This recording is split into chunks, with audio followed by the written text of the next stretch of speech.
It is 2018, not 1998. And the world has changed. This curriculum ignores consent, online safety, gender identity, and LGBTQ families. That's the curriculum that this Premier and his radical extremist friends are dragging our kids back to. Why is this Premier listening to radical extremists like Charles McVety and Tanya Granick-Allen instead of his own cabinet and putting the safety of our young people at risk? I find it pretty rich that the Leader of the Opposition would call us radical. You want to talk extremists? You want to talk radical? We are going to make sure we have the largest consultation in Ontario's history. We're going to go to every single riding and consult with the parents. The battle over the sex ed curriculum gets more and more heated by the day here at Queen's Park. Good evening, I'm Cynthia Mulligan. That was just a small sample of the jousting between the Premier and NDP leader Andrea Horwath over the sex ed curriculum. So what does this mean for your children? Well, Doug Ford is going to repeal the Liberal sex ed curriculum and replace it with the previous one that was written in 1998 before Google was even around and same-sex marriage was legal. Now, the language that he's using and his government is using is very interesting here. They're not referring to it as the 1998 curriculum. They're calling it the 2014 curriculum. Doug Ford today repeated that year over and over again. Here's part of a back and forth that I had with him.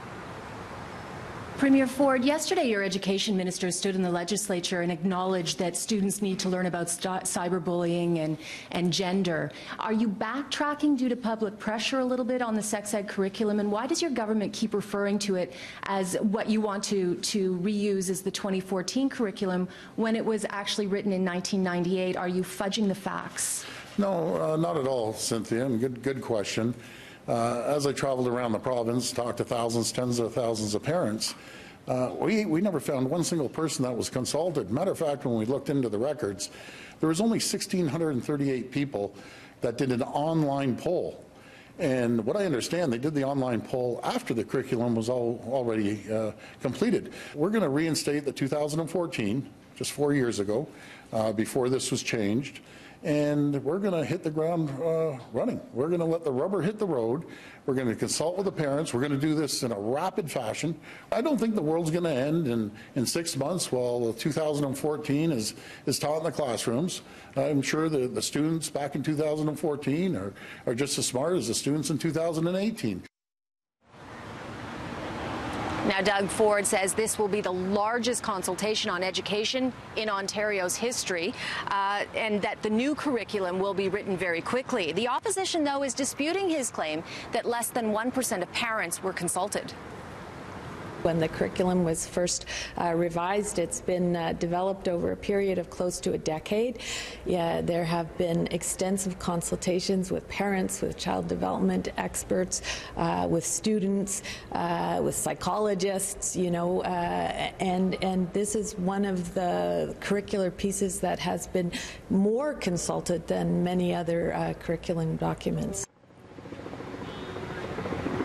There's been no mention of what these consultations will cost. They will go to each of the 124 ridings, according to Doug Ford. His spokesperson says we can expect a number shortly.